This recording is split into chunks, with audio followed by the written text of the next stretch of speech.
Seorang siswa SMP di Kabupaten Bondowoso, Jawa Timur terluka serius akibat ditusuk oleh temannya di sekolah. Korban harus dilarikan ke rumah sakit karena mengalami luka di perut. MD, usia 13 tahun, seorang siswa SMP negeri di Kecamatan Kerujukan, Kabupaten Bondowoso, Jawa Timur menjadi korban penusukan. Pelakunya adalah MR, teman sekelas korban. Penusukan terjadi di halaman sekolah pada Kamis pagi. Penusukan itu membuat korban mengalami luka robek di bagian perut dan harus dirawat di Rumah Sakit Dr. Kusnadi Bondowoso. Kondisi korban saat ini stabil namun masih membutuhkan tindakan medis lanjutan.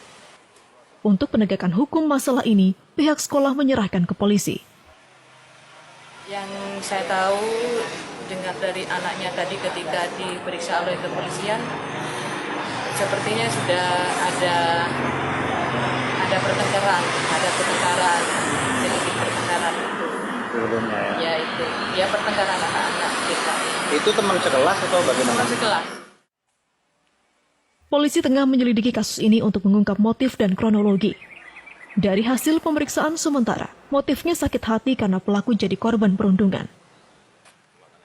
Korbannya masih kelas 7.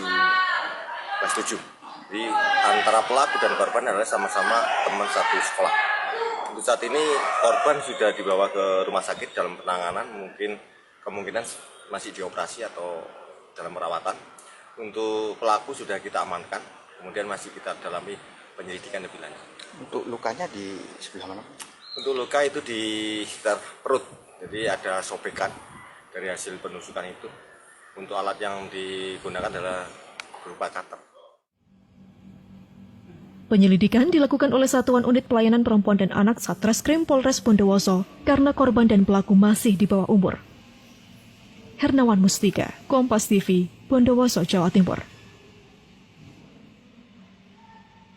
Seorang siswa SMP di Kabupaten Bondowoso, Jawa Timur terluka serius akibat ditusuk oleh temannya di sekolah. Korban harus dilarikan ke rumah sakit karena mengalami luka di perut. MD, usia 13 tahun, seorang siswa SMP negeri di Kecamatan Kerujukan, Kabupaten Bondowoso, Jawa Timur menjadi korban penusukan. Pelakunya adalah MR, teman sekelas korban. Penusukan terjadi di halaman sekolah pada Kamis pagi. Penusukan itu membuat korban mengalami luka robek di bagian perut dan harus dirawat di Rumah Sakit Dr. Kusnadi Bondowoso. Kondisi korban saat ini stabil namun masih membutuhkan tindakan medis lanjutan. Untuk penegakan hukum masalah ini, pihak sekolah menyerahkan ke polisi. Yang saya tahu dengar dari anaknya tadi ketika diperiksa oleh kepolisian,